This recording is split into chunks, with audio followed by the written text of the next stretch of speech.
સહજાનંદ સ્વામી મહારાજની સભામાંથી આમ પ્રતિસાદ બહુ મોડો આવે એવું લાગે, થાકી ગયા હશો. બોલો લક્ષ્મીનારાયણ દેવની, શ્રી હરિકૃષ્ણ મહારાજની. નિજાશ્રિતા નામ સકલાર્તિ અંતા સદ્ધર્મ ભક્તિ રવનમ વિધાતા દાતા સુખાનામ મનસૈપ્સિતાનામ તનોતુ કૃષ્ણોખિલ મંગલમ નઃ. પરમપિતા ઇષ્ટદેવ શ્રી હરિકૃષ્ણ મહારાજની દિવ્ય નિશ્રામાં સનાતન ધર્મ ધુરંધર પરમ પૂજ્ય 1008 આચાર્ય શ્રી રાકેશ પ્રસાદજી મહારાજ સમગ્ર મહોત્સવની અંદર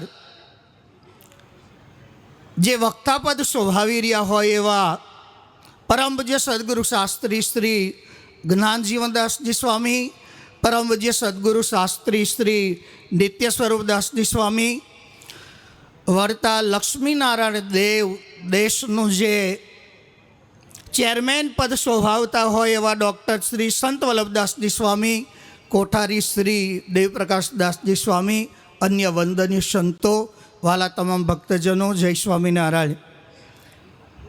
વાલા ભક્તો, આજે આપણી માતૃશાળીની, આપણી આચાર સંહિતા એવી શિક્ષાપત્રીના 200 વર્ષ પૂરા થતા હોય. જેમ માં આપણું જતન કરે, જેમ માં આપણું ધ્યાન રાખે, એમ ભગવાન સ્વામિનારાયણે પોતાના સ્વરૂપ સ્વામી આ શિક્ષાપત્રીના માધ્યમથી સમગ્ર સંપ્રદાયને એક દિવ્ય સંદેશાઓ આપી અને જેમ આપણું જીવન કેવી રીતે જીવવું એ આદેશ જેમાં આપ્યો છે, એવી શિક્ષાપત્રીના 200 વર્ષ પૂરા થતા હોય અને ભગવાન સ્વામિનારાયણે આ સંપ્રદાય, આ સંત સડંગી સંપ્રદાય કાયમના માટે જીવંત રહે એટલા માટે જે ગુરુપદ આપણા મસ્તક ઉપર જેને આપ્યું છે એવા આચાર્ય પદના 200 વર્ષ પૂર્ણ થતા હોય એના બે ઉત્સવની ઉજવણી આપણે જ્યારે કરતા હોય ત્યારે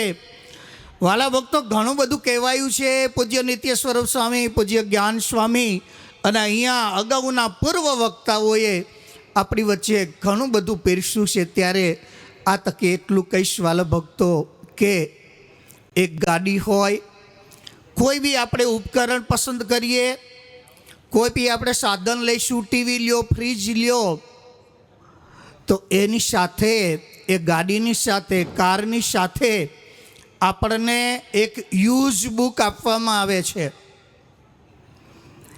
કે આ કારનો ઉપયોગ તમારે કેવી રીતે કરવો.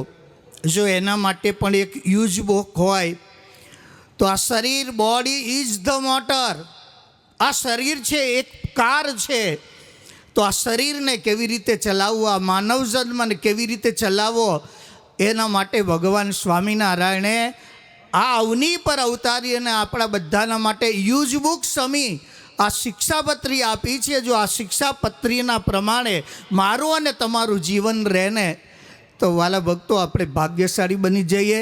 વિશેષ તો ન કહી શકીએ, પણ એક નાનકડા સાધુને આ તકે અમારે દેવ સ્વામીનો આગ્રહ હતો, કોઠારી સ્વામીનો, કે ખાસ તમે 2 મિનિટ બોલો. પછી અમારા ગુરુ પ્રેમ સ્વામી અહીંયા બિરાજમાન હોય અને મારે બોલવું એ ઉચિત ન કહેવાય. પછી મહારાજશ્રી, લાલજી મહારાજશ્રી અને વંદનીય સંતો રાજી રહે, મહારાજનો આપણી પર પૂર્ણ રાજીપો વર્તે એવી આશા સહ મારી વાણીને વિરામ આપીશ. અસ્તુ. જય સ્વામિનારાયણ.